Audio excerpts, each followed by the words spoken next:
what I wrote a book for women, The Secret of Health Breast Wisdom, because we as a medical society are giving women breast cancer with our demanding that they get mammograms. Mammograms cause breast cancer, period.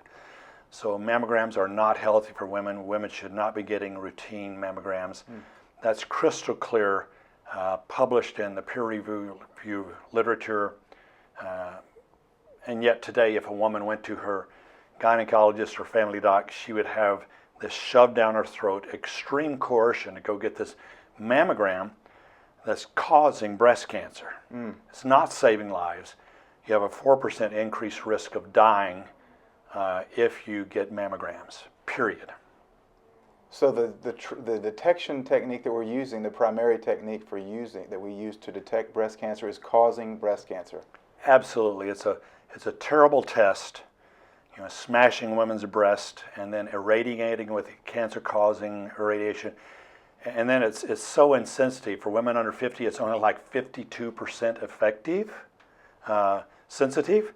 That means 52 is pretty close to 50, right? Yeah. So about half. That means that half the women that have breast cancer, it would not detect their cancer.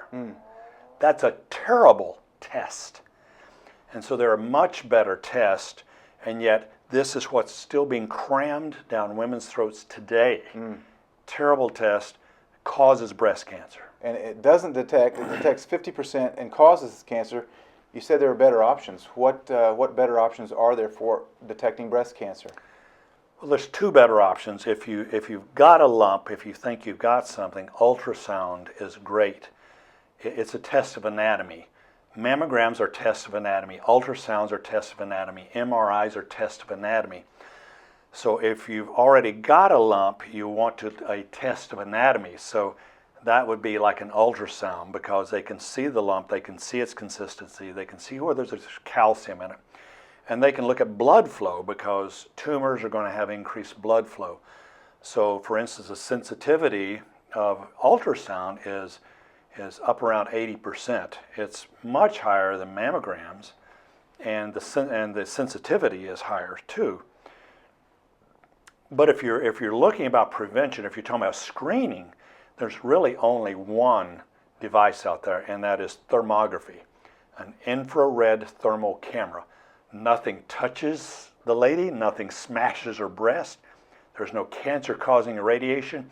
As we sit here, we are emitting heat in the spectrum called infrared. Okay.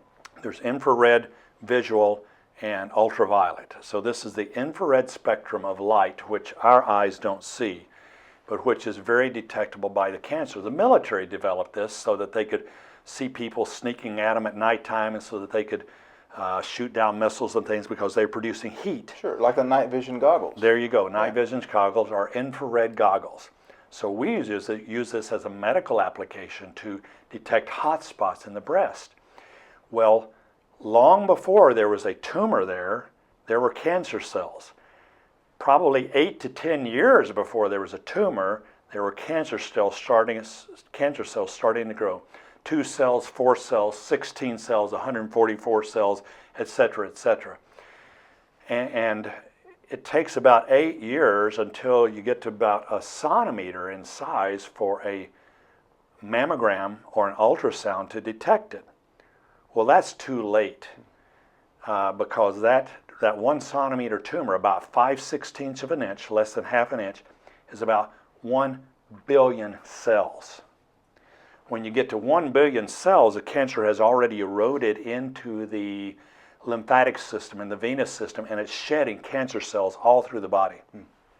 So that's why mammograms, one of the many reasons mammograms don't save lives, it is not early detection. And that's one of the little lies they propagated along. Early detection saves lives. Get your mammogram today. Right. Well, that statement's true. Early detection does save lives. It's just that mammography is not early detection. It's too late. And then the cancer-causing radiation. So the long and the short is, you're causing much more breast cancer with mammograms than you are detecting. Okay, so